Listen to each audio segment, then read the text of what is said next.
बता दें कि किस दिन अगवा हुए, कहाँ से अगवा हुए और आपको पहली जो ये कॉल है तवान की वो कब आई? सर ये 28 जनवरी की शाम के वक्त 6:30 बजे मैंने उनको ठोकर पुल के पास उतारा था। एफआईआर दर्ज करवाता हूँ जैसे ही मैं एफआईआर दर्ज करवाता हूँ मेरे सामने एक मुझे ऑडियो कॉल कॉल आ जाती है। और मेरे वो भी वाले साहब आपके वालिद साहब के नंबर से? जी मेरे वाले साहब के नंबर से ही कॉल आती है। और वो हमें जो है ना थ्रेट करते हैं और एक रैंसम की अमाउंट जो है वो मांगते हैं। तो इस कितनी अमाउंट थी? ये जी 5 करोड़। अच्छा। सीसीपीओ साहब ने आए, वो सीआईए वालों को भी बुलाया। वो 5 मिनट की मीटिंग थी लेकिन उसका इख्तिताम इसी बात पे हुआ कि हमारी उस इलाके में रेट नहीं है, हम बेबस हैं, लाचार हैं, हमारे पास वो असला ही नहीं है जो उनके डाकुओं के पास जो मौजूद है। हमारी जो गन की रेंज है वो 500-600 मीटर तक है और उनके पास 3 किलोमीटर की रेंज के गन्स हैं। उन्होंने खुद ही कह दिया कि जी आपके पास यही है, या तो अल्लाह की तरफ से कोई दुआ दम दरूद कराएं, कोई दुआ करें, या पैसों का इंतज़ाम करें, या आप मिलिट्री से हेल्प मांगें। आपको पुलिस ये कह रही है कि आप पैसों का इंतज़ाम करें और हम आपके वालिद को छुड़वा लाते हैं। जी ऐसा ही है। उन्होंने कहा कि जी इससे पहले भी जो लोग बाजाब हुए हैं वो कोई भी उनमें से ऐसा आदमी नहीं है जो कि बग़ैर किसी भारी तवान के वापस आया हो। अच्छा, इस दौरान आपसे डाकुओं ने कितनी बार रब्ता किया और क्या इस दौरान आपकी अपने वालिद साहब से भी कोई बातचीत हुई? जी मेरे वालिद साहब से भी बातचीत हुई है। उन्होंने वालिद साहब से बात करवाते हैं, वो अपनी हालत ज़ार बताते हैं, वो अपनी कंडीशन बताते हैं कि मैं इस हालत में हूँ, मेरे पाँव पे ज़ख़म है, मेरे पाँव स्वेल हो गया है, मेरा चेहरा सूजा हुआ है, मेरे हाथों पे ज़ख़म है। मुझे ये दिन भर में कोई एक एक आधी रोटी देते हैं, पीने के लिए पानी नहीं देते, करबला बनाया हुआ है, तो आप मुझे यहाँ से मेरी जान छुड़वाएं। और साथ में वो थोड़ा सा दूसरे लोगों का भी जिक्र करने लगते हैं कि यहाँ पे सैकड़ों की तादाद में और लोग भी हैं, तो उधर से उनको वो कोई बंदा उनको मारता है और उनसे मोबाइल जो है वो खींच लेता है। अस्सलाम वालेकुम नाजरीन, मैं हूं आपका मेज़बान अली हमज़ा और आप देख रहे हैं मेरा यूट्यूब चैनल। नाजरीन, लाहौर जैसे इलाके में बड़ा एक दिलखराश वाक़या पेश आया अगवा बराए तावान का। मेरे साथ मौजूद है इस टाइम डॉक्टर तनवीर। इनके वालिद साहब जिनकी उम्र 65 साल है, उन्हें लाहौर के इलाके ठोकर न्याज बेग से अगवा कर लिया जाता है और बरास्ता मोटरवे उन्हें कच्चे के इलाके में लेके जाया जाता है और वहाँ पे जाके इन्हीं के वालिद साहब के फ़ोन से इन्हें फ़ोन किया जाता है और कहा जाता है कि अगर आप चाहते हैं कि अपने वालिद साहब को ज़िंदा हालत में देखना चाहते हैं और छुड़वाना चाहते हैं तो आप 5 करोड़ तवान का जो है इंतज़ाम करें।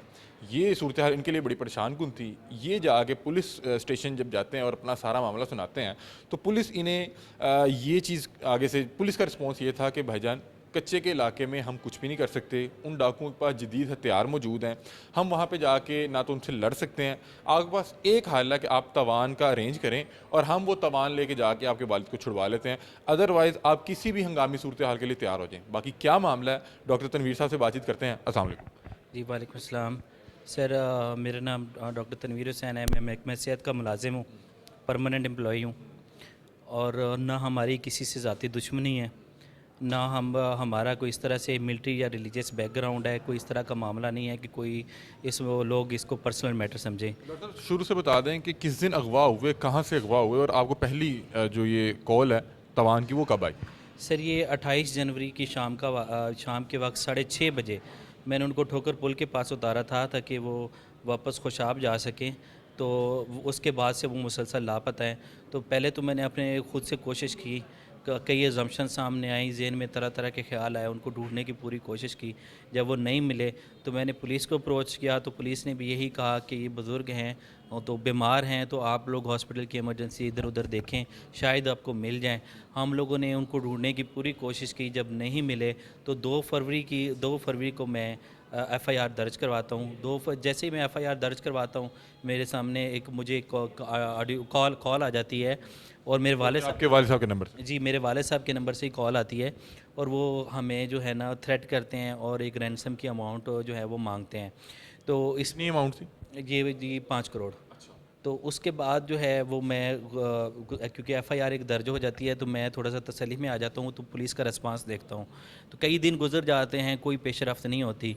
तो मैं एसपी इन्वेस्टिगेशन के पास खुद जाके हाज़िर हो जाता हूँ और मैंने खुद से प्राइवेट तौर पे उनका डाटा निकलवा के उनके सामने रखा और ऑडियो कॉल। सीडीआर जी सीडीआर रिपोर्ट आपने खुद निकलवाई? जी मैंने खुद निकलवाई। क्योंकि आपके वालिद साहब का मोबाइल ऑन हो गया था। जी हाँ जी ऐसे ही है। तो वो मैंने एसपी इन्वेस्टिगेशन के सामने रखा और उनको वो थ्रेट की कॉल भी जो रिकॉर्डिंग थी वो उनको सुनाई। तो उन्होंने फिर थोड़ा सा वो अलर्ट हुए हैं और उन्होंने एक टीम तश्कील दी कि इसको देखें और CDRs के डाटा मंगवाएं, और वो एग्जैक्ट वही डाटा था जो मैंने मंगवाया, लेकिन उसके बावजूद उस पे कई दिन गुजर गए, कोई पेश रफ्त नहीं हुई। तो इस दौरान मुझे बताया गया था कि आपने मीडिया से दूर रहना है और आपने सोशल मीडिया से भी दूर रहना है और आपने खामोशी इख्तियार करनी है, हम कोशिश करेंगे। लेकिन कई दिन जब गुजर गए, मायूसी की हालत हुई, तो फिर मैंने मीडिया को अप्रोच किया। मीडिया पे न्यूज़ चलने के बाद हम एक पुलिस ने मीटिंग करवाई, CCPO साहब ने आए, वो उन्होंने वो CIA वालों को भी बुलाया।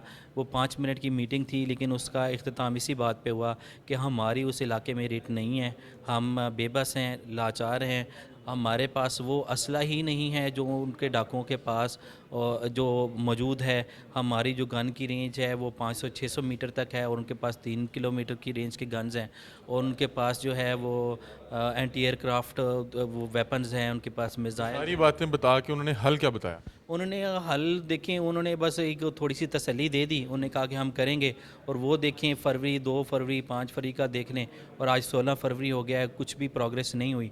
तो मैं अल्टीमेटली मायूस होकर फिर अगेन से मीडिया से दरख्वास्त करने आया, क्योंकि अब वो उन्होंने खुद ही कह दिया कि जी आपके पास यही है, या तो अल्लाह की तरफ से कोई दुआ दम दरूद कराएँ, कोई दुआ करें, या पैसों का इंतज़ाम करें, या आप मिलिट्री से हेल्प मांगें। आपको पुलिस ये कह रही है कि आप पैसों का इंतज़ाम करें और हम आपके वालिद को छुड़वा लाते हैं। जी ऐसा ही है। उन्होंने कहा कि जी इससे पहले भी जो लोग बाजाब हुए हैं, वो कोई भी उनमें से ऐसा आदमी नहीं है जो कि बग़ैर किसी भारी तवान के वापस आया हो। अच्छा, इस दौरान आपसे डाकुओं ने कितनी बार रब्ता किया और क्या इस दौरान आपकी अपने वालिद साहब से भी कोई बातचीत हुई? जी मेरे वालिद साहब से भी बातचीत हुई है। उन्होंने वालिद साहब से बात करवाते हैं, वो अपनी हालत ज़ार बताते हैं, वो अपनी कंडीशन बताते हैं कि मैं इस हालत में हूँ, मेरे पाँव पे ज़ख़म है, मेरे पाँव स्वेल हो गए हैं, मेरा चेहरा सूजा हुआ है, मेरे हाथों पे ज़ख़म है, मुझे ये दिन भर में कोई एक आधी रोटी देते हैं, पीने के लिए पानी नहीं देते, करबला बनाया हुआ है, तो आप मुझे यहाँ से मेरी जान छुड़वाएँ। और साथ में वो थोड़ा सा दूसरे लोगों का भी ज़िक्र करने लगते हैं कि यहाँ पे सैकड़ों की तादाद में और लोग भी हैं, तो उधर से उनको वो कोई बंदा उनको मारता है और उनसे मोबाइल जो है वो खींच लेता है। आपको वो वीडियो क्या है जिसमें आपके वालिद साहब को जंजीरों में जकड़ा हुआ देखा जा सकता है? वो भी आपको क्या प्रेशराइज़ करने के लिए भेजी गई? जी सर, ये ना मैंने आज अपने जब मुझे कोई होप नज़र नहीं आई, तो मैंने कहा कि शायद चीफ़ जस्टिस हाई कोर्ट हमारी कोई हेल्प कर सके, तो मैंने एक रिट पिटीशन दायर करवाई। तो रिट पिटीशन जो है वो उसकी हियरिंग हुई है, और वो हियरिंग के बाद निकला हूँ कोर्ट से तो 5 मिनट के बाद हमें वीडियोस मिल गई हैं, और वीडियोस में आप लोगों को भी मैंने दिखाई है। उसमें मेरे वालिद साहब बीमार हैं, वो इस किस्म के तशद्दुद को बर्दाश्त नहीं कर सकते। उनका कोई पता नहीं है कि वो आधे घंटे अगले घंटे में क्या हो जाए। तो उन्होंने वो SP साहब को जो है वो कल तलब किया, लेकिन हम लोग डर के मारे, परेशानी के मारे, हम वो वीडियोज़ लेके खुद ही भाग पड़े और कि SP साहब को जाके मिलें, लेकिन SP साहब हमें वहाँ पे मिले नहीं, वो किसी मीटिंग में गए हुए थे।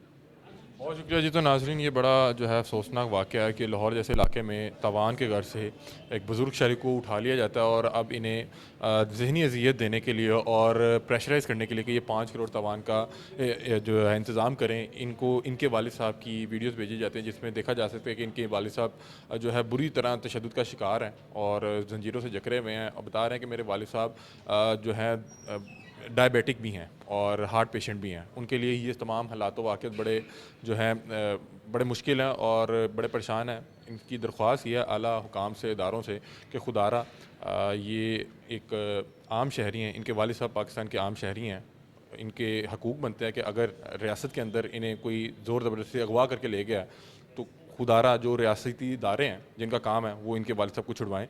अपनी राय से कमेंट सेक्शन में ज़रूर आगाह कीजिएगा। तब तक के लिए अपने मेज़बान अली हमज़ा को दीजिए इजाज़त। अल्लाह हाफ़िज़।